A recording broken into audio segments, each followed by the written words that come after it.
Listening is an act of love. Thank you. You can help lift up the voices, stories, and challenges we share by making a contribution at thiswayout.org. A sincere thank you to all of you who already support This Way Out. Your support matters.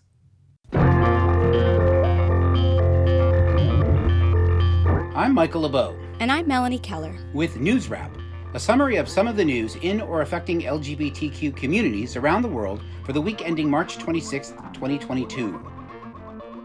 The government of Singapore is making an effort to find out what its citizens actually think about repealing its law against same-gender sex. Its courts have consistently rejected efforts to repeal the colonial-era Penal Code Section 377A, claiming that the city-state's conservative society is not ready for it. Following the most recent Court of Appeal dismissal of a challenge to Section 377A, the Ministry of Communications and Information's REACH unit conducted a public opinion survey about the LGBTQ+ community. The 16-question online survey asked respondents if they support the rights of LGBTQ people, including a specific question about repealing the law against queer sex. The poll was only publicized on LGBT websites, not on the ministry's website or in social media, according to Coconut Singapore. Nevertheless, REACH closed the survey on March 23rd after being overwhelmed by responses from more than 30,000 people. If the results strongly support LGBTQ rights, will lawmakers finally be forced to repeal 377A? Watch this space. An Italian named Alex has won legal recognition of their non-binary gender identity in a ruling of the Court of Rome. Alex's lawyer, Giovanni Guercio, called it a pilot case that could open the door to other non-binary Italians seeking similar legal gender change without potential medical intervention. Current law requires people to get a court order to approve a legal gender change and to undergo gender-affirming surgery or receive hormone therapy when necessary. Guercio said that the ultimate goal is to allow trans and non-binary people to simply go to a registry office with the chosen name and gender, without even going through the court. The Texas Third Circuit Court of Appeals has upheld a temporary restraining order to stop investigations into the parents of transgender kids for child abuse. District Court Judge Amy Clark Meacham's order halted the state's Department of Family and Protective Services from following Republican Governor Greg Abbott's much-maligned directive. The injunction prevents further investigations until the full trial scheduled for July. Abbott's home invasion scheme was based on a non-binding legal opinion by Texas Attorney General Ken Paxton.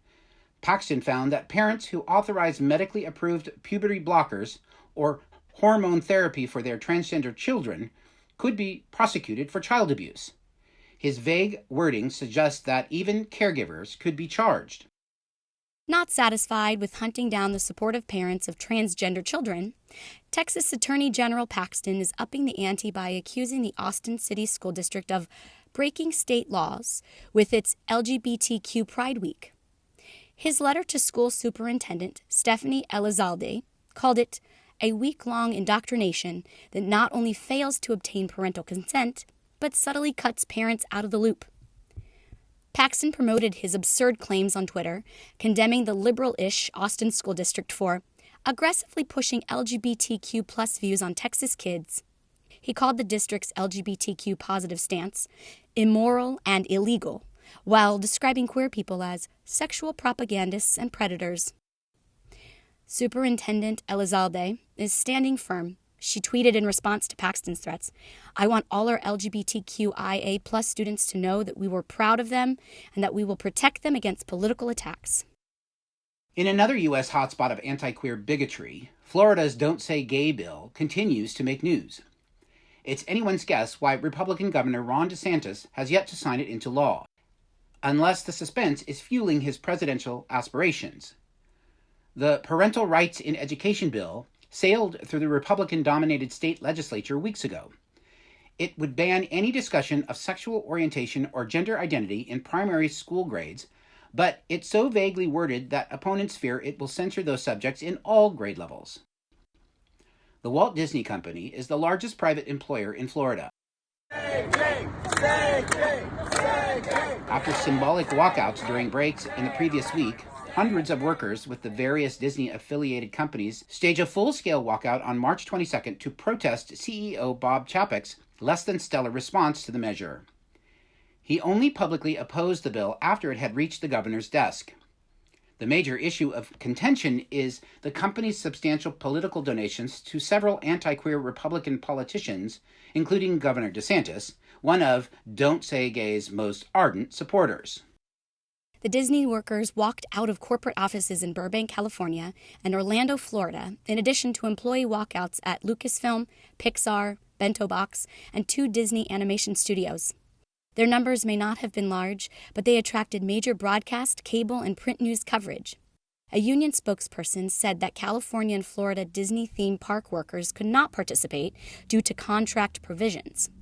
Disney-owned ABC TV, Disney Plus, and Hulu streaming services issued statements supporting the walkout. On the Disney-owned ESPN, 2 announcers covering an NCAA women's basketball tournament game observed 2 minutes of silence to protest the Don't Say Gay bill. The backlash has apparently prompted Pixar to pucker up in the animated feature Lightyear. They had cut a kiss between a major character voiced by Uzo Aduba and her female partner. Variety reports that it's back. Watch for it in the latest installment of the Toy Story franchise to be released in June. Disney cannot have it both ways, as far as queer and allied activists are concerned. They cannot publicly support and donate to LGBTQ causes from one pocket and pad the coffers of rights-opposing politicians from the other pocket. CEO Bob Chapek has apologized for his lackluster response and vows to do better. He announced a listening tour to help him and senior executives formulate an improved company response to anti-queer actions in the future. Meanwhile, Seattle Pride is telling a huge conglomerate that both ways won't work for it either. The board voted this week to cut ties with Amazon, a major sponsor of the city's annual parade. It cited almost $500,000 in donations by the internet giant to lawmakers who have voted against LGBTQ rights. The company had stepped up its sponsorship offer to $100,000, but it came with the demand that it officially be called the Seattle Pride Parade presented by Amazon. Pride organizers said in a statement, "We simply cannot partner with any organization actively harming our community through the support of discriminatory laws and politics." Governors Eric Holcomb of Indiana and Spencer Cox of Utah broke with the Republican state juggernaut against transgender kids in the U.S. this week. Both vetoed bills to ban the participation of transgender student athletes in school sports programs this week. Each said the legislation was either too broad or simply unnecessary. However, lawmakers in the Utah legislature have already voted to override Cox's veto, and it could happen again in Indiana. Similar measures are already the law of the land in more than a dozen U.S. states, although many are being challenged in court. A new study published this week by the Williams Institute at the UCLA School of Law exposed the real cost of another form of anti-trans youth legislation sweeping Republican-dominated state legislatures this year. Those bills would deny trans youth the gender-affirming health care that they need. 15 states have either already passed or are now considering them. According to the report, more than a third of transgender young people aged 13 to 17 are, or could be, at risk of being denied access to what can be life-saving care. That's 58,200 of an estimated 150,000 kids. Finally, infamous Rowan County, Kentucky clerk Kim Davis has lost again. Federal District Court Judge David Bunning ruled on March 18th that Davis's refusal to issue marriage licenses to 2 queer couples violated their constitutional rights. Citing God's authority, Davis denied licenses to Ermold and David Moore and James Yates and Will Smith in 2015, even though the U.S. Supreme Court had legalized it. The couples eventually got their licenses while Davis spent 5 days in jail for contempt of court. Davis insists that her constitutionally protected religious rights are being violated. The controversy, at least in part, cost her a bid for re-election in 2018. This week's ruling clears the way for the couple's damages lawsuit to go to a jury trial, but that date is yet to be determined.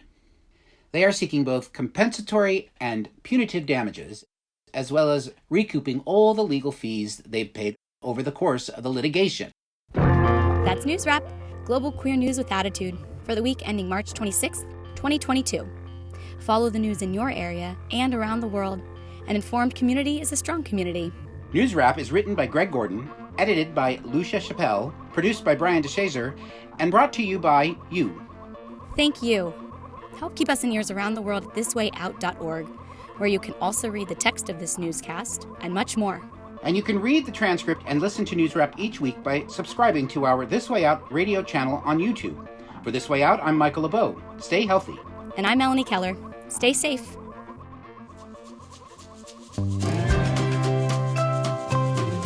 This Way Out delivers LGBTQ news and culture to more than 150 local communities on radio stations around the world.